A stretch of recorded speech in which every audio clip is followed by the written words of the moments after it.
Live from Giano headquarters, this is Report Daily. Good morning. My name is Juan Direction. Today we have a very good topic for you.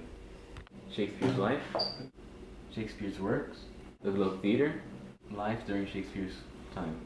Announcer and news correspondent, Carmen McFarts. What'd you call me? I said McFlarts. Don't bring this up again. Anyways, Juan, let's ask random people if they know anything about Shakespeare. Excuse me, sir. No, man, I don't got the money, man. No, I'm just asking if you know anything about Shakespeare. Is he the guy with no hair? What if I told you he has hair? No, I don't know. Okay, so let's get a clip about Shakespeare's life from Mr. History Stalkerman. Hello, it's Mr. Stalkerman, and here I have a DVD for you about Shakespeare's life. William Shakespeare, the great poet and playmaker. William Shakespeare was born at Stratford-on-Avon, England. The day of his birth is unknown. It has been celebrated on April 23rd, which is also St. George's Day, a day for the birth of the national poet. On April 26, 1564, Shakespeare was baptized at Stratford-upon-Avon Church. His parents were John and Mary Shakespeare. Mary had 8 kids with John. Shakespeare was the first son and the third born. His education involved the King's New School. Shakespeare attended it since it was built. Shakespeare probably learned about business like his father did. In December 2, 1582, he married Anne Hathaway. Shakespeare would be around 18 years of age when he married her. The year after, his daughter Susanna Shakespeare was born. In 1585, twins Hamnet and Judith were born. On 1592, he was first alluded to in a book by Robert Greene. The year after, in 1593, Venus and Adonis was published by Shakespeare. He has published more books after that.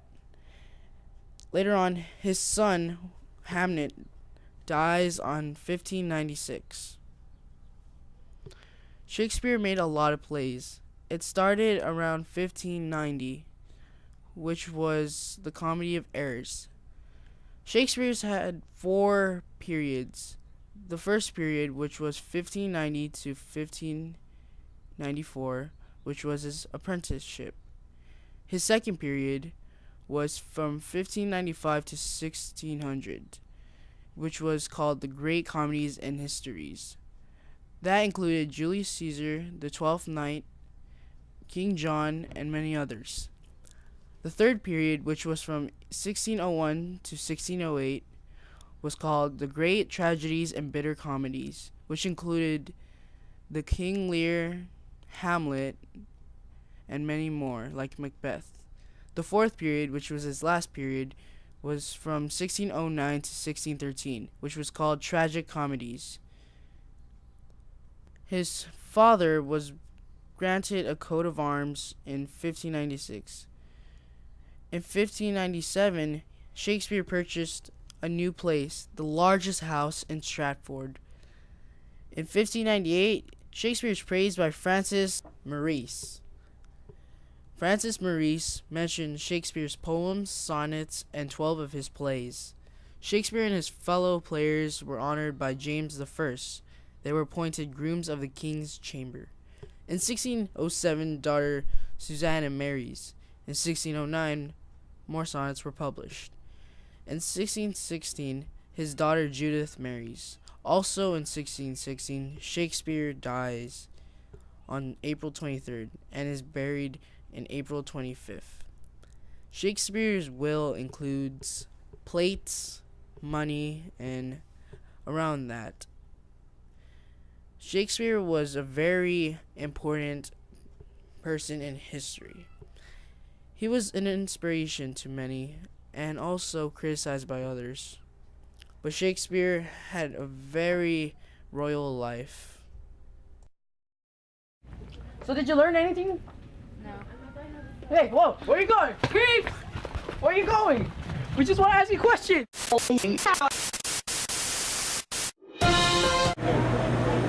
Oh, we're recording, apparently. Okay, so let's ask random people if they know anything about Shakespeare's works, like Romeo and Juliet. Excuse me, sir. Me? No, that kid behind you. Yes. Oh, me. No, you. Me? Yes. You. Okay. Okay. So, do you know anything about Shakespeare's works? Shakespeare's works. Yes. Is he the one who created the Hunger Games? No, he did not create the Hunger Games. He wrote books, though. Trying to sweat? No. Apparently, we're asking dumb people. Anyways, let's go to Mr. History Soccer Man to show you some of his works. Mr. History Soccer Man? Soccer Man here again, and here I have a DVD of Shakespeare's works. Ow! Shakespeare is well known for his poetry and his theatrical plays. Two of his many known plays are based on his two children, Romeo and Juliet being a play based on his daughter, and Hamlet based on his son. When a person mentions either of these titles, they automatically know who they're talking about. Shakespeare. That's how popular his plays were and still are. Shakespeare's plays and poetry were usually meant towards the audience or specific person, usually to bring a message, to reconsider thought, or to express his way of feeling during a certain period of time. One form of his poetry that Shakespeare is known for is many sonnets. A sonnet is a type of poem that's made of 14 lines, and each line has 10 syllables. Shakespeare's second sonnet was addressed towards a young man to have a son in order to show how handsome he was when he grows old. Going back to Romeo and Juliet, his play is about a forbidden love which Juliet, the same name as his daughter, wants to be free to love a man she wants, but the man she wants to love is part of a family that is rival with Juliet's, which means that their love cannot occur between them. Okay, Juan, we are here at PetSmart asking people or things if they know anything about Shakespeare. And now we're asking if they know anything that happened during life at Shakespeare's time. So, Mr. Gerbil Thingy, do you know anything about Shakespeare at his time? No. Well, he doesn't know anything. Let's ask some cats.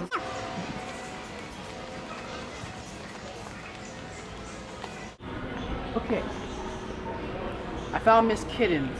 Miss Kittens, do you know anything that happened during Shakespeare's time? Like life events, not to him, but like to anything else, like the bubonic plague, stutter, right? But anything that happened to him during that time, or anyone else? Meow. Apparently not. Let's ask the goldfishes. Or the crickets. Mr. Crickets, inside, do you know anything that happened during Shakespeare's time? Yep, they don't know anything either.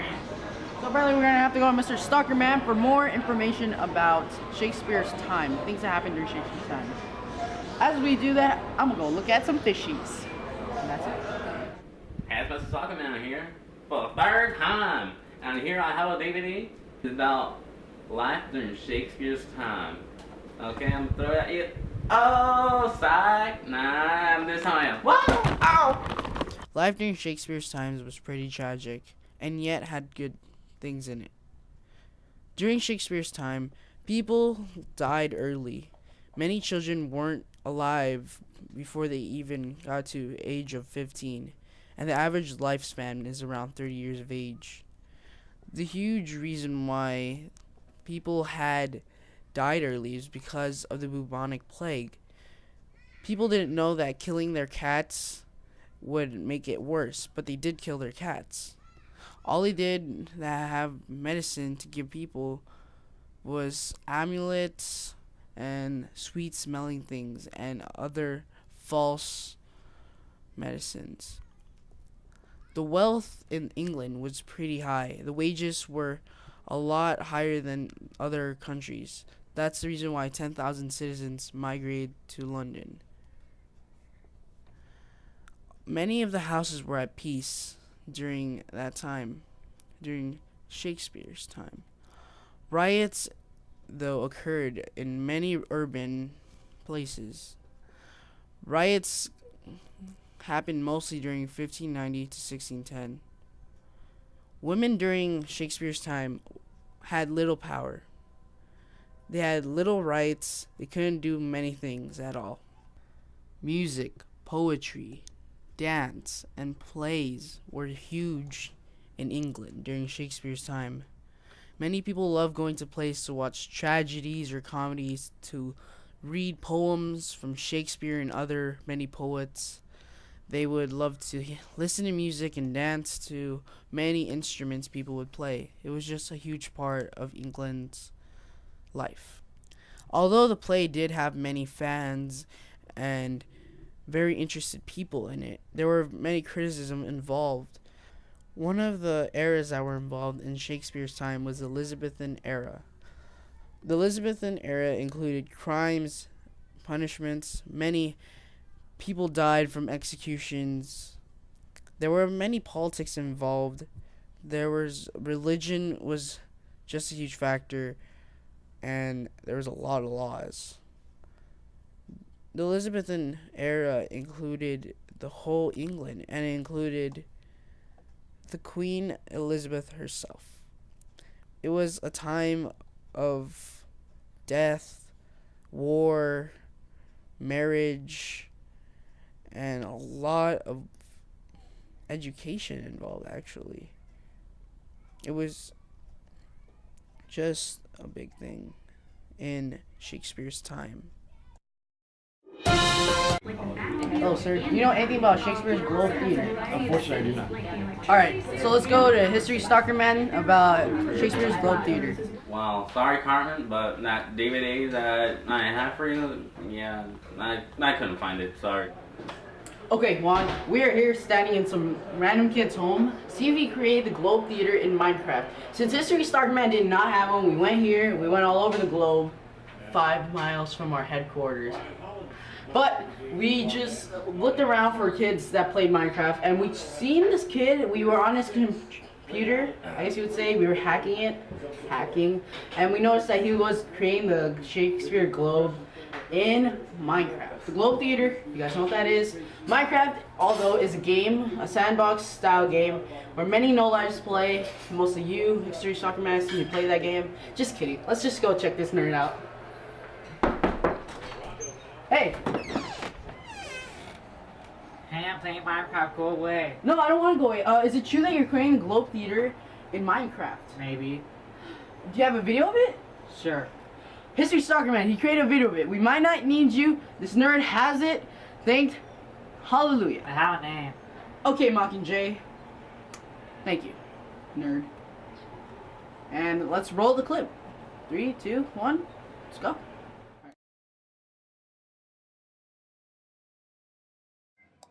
The first known theatre built was named the Theatre. It was constructed at Shoreditch, London in 1576. Its owner was James Burbage. He had obtained a 21-year lease for the theatre. Before theatres were built, plays were usually held in inns, courtyards, the houses of noblemen, and in rarity the open ground. The owner of the terrain, Giles Allen, detested play productions and theatres in general.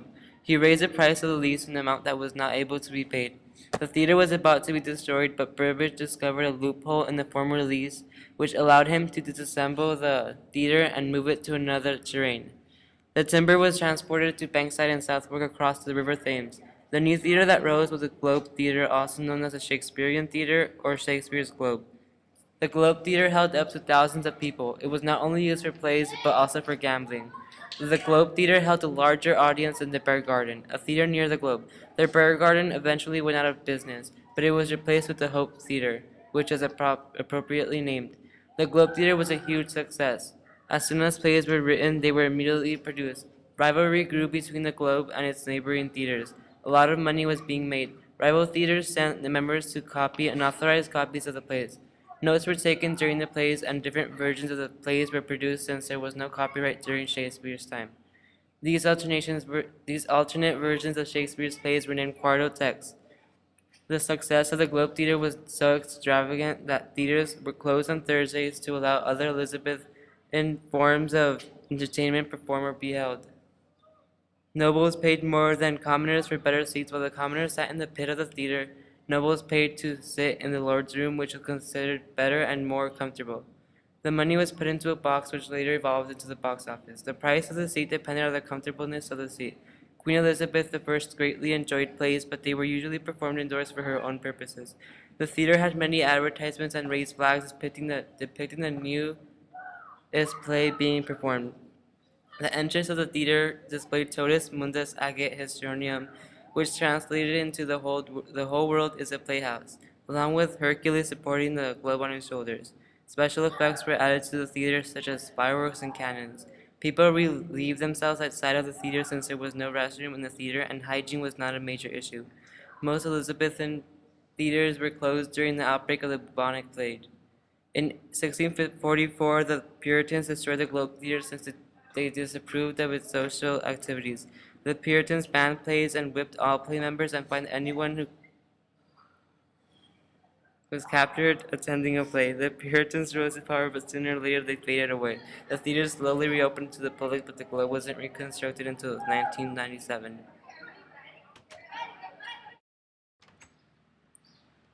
The nobles sat in the Lord's room, which was around the theater, and in some cases was right next to the stage, but not in front of the stage, which is where the pit is, which is where the commoners sat.